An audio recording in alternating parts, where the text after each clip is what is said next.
Hello, Sagittarius! Welcome dito sa aking channel, guys. Welcome sa inyong lahat. So, please comment down below if you resonated. And please like, share, and subscribe.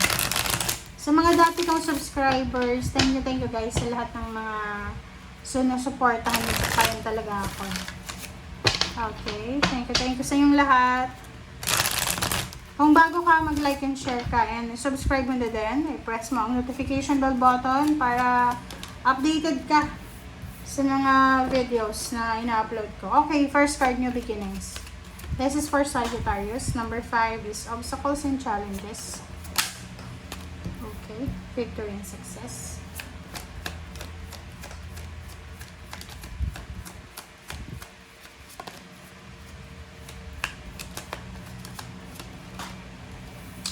Partnership and collaboration.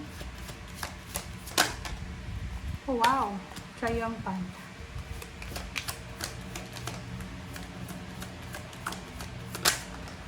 And emotional loss. Okay, Sagittarius. Simulan natin. Okay, so dito sa baraha mo, meron ka ngayon, Sagittarius, meron kang naiisip, isang risky siya na pagsisimula. Ang pwedeng example dito is doon sa mga Sagittarius na nagpaplano ka na mag-resign para makalipat ng ibang trabaho, which is hindi mo alam kung matatanggap ka ba sa ibang kumpanya. So, risky siya. Sinasabi ng baraha sa'yo dito na since risky ito, na gagawin mo, kailangan mag-take ng risk dito kasi hindi ka sigurado. Pwedeng business din to, gusto mo mag-business and then hindi ka sigurado kung magbubulong ba yung business mo. So, isang pagsisimula, pwedeng pakikipag-iwalay, pagkakaroon ng bagong relationship, bagong trabaho, whatever man, na parang hindi mo masyadong siniseryoso kasi posibleng natatakot ka na baka hindi matuloy. Baka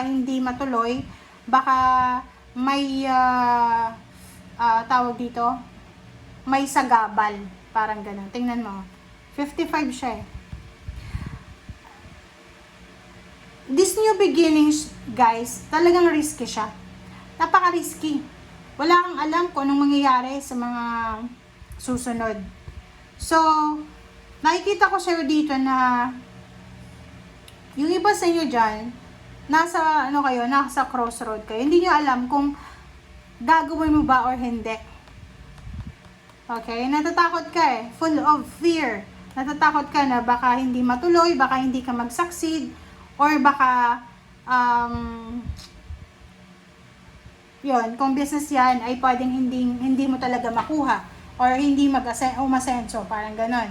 So, sinasabi ng Barasio, since risky to, na yun, wag mong masyadong i-attach ang sarili mo dito sa decision na to. Isipin mo na nandito ka sa mundo para matuto. Walang perfect dito, guys. Lahat ng decision natin, pumalpak mo yan, okay lang yan.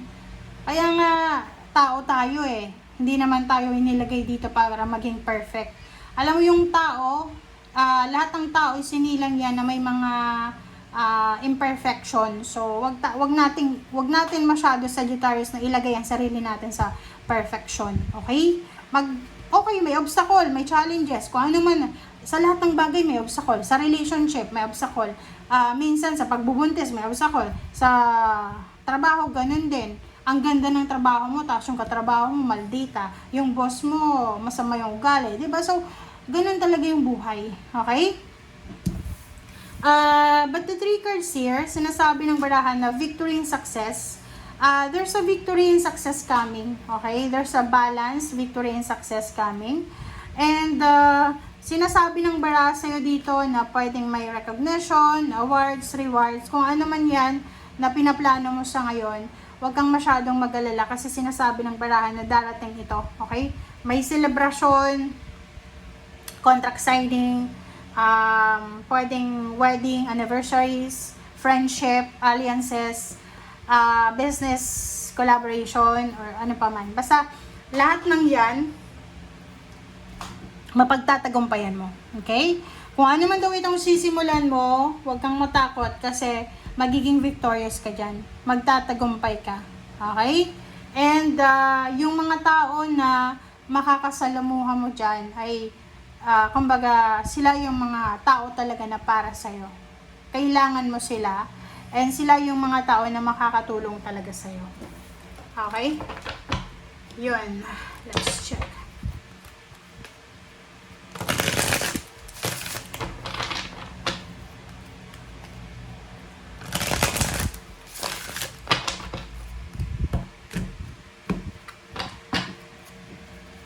Okay, new beginnings.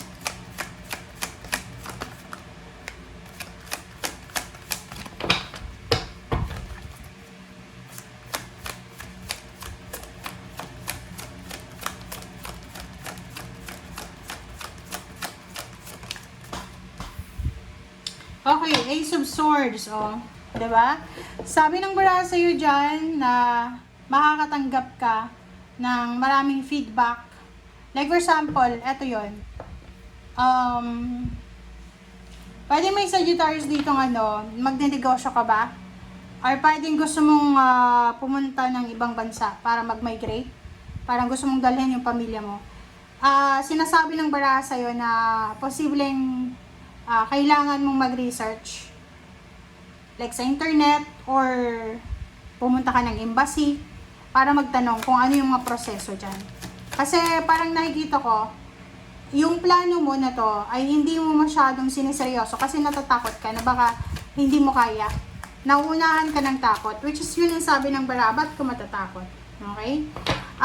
There's an incoming money, there's a financial opportunity, lump sum of money, inheritance, new job, new career, financial help, pera, lump sum of money yan. Okay, and nakikita ko sa'yo dito na meron Sagittarius na simula ngayon ay magdedesisyon ka na mag-save na ng pera. Simula ngayon, magdedesisyon ka na itago yung dapat itago.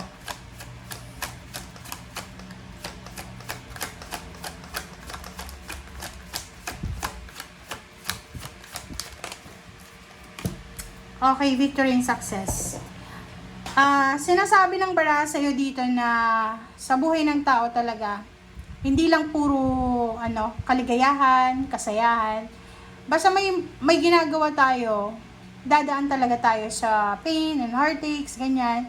So, isipin mo na lang, Sagittarius, na ganyan talaga yung buhay. Kumbaga, ihanda mo na lang yung sarili mo sa mga pwedeng mangyari. Okay? Ganun naman talaga ang buhay, guys. Hindi bed of roses ang buhay natin, di ba? Sabi ng barahan na to, after daw ng heartaches, after ng kalungkutan mo, after ng masasamang kwento, mga obstacles and challenges, mapagtatagumpayan mo, magiging sobrang masaya ka.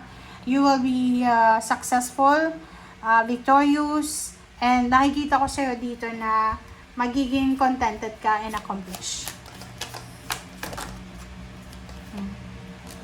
Sabi din ng baraha sa'yo dito na yun, Sagittarius, kung plano mo talagang mag-ibang bansa, kung plano mong mag-travel, lumipat ng trabaho, lumipat ng negosyo, or kung ano man itong gusto mong lipatan, gawin mo na siya as soon as possible.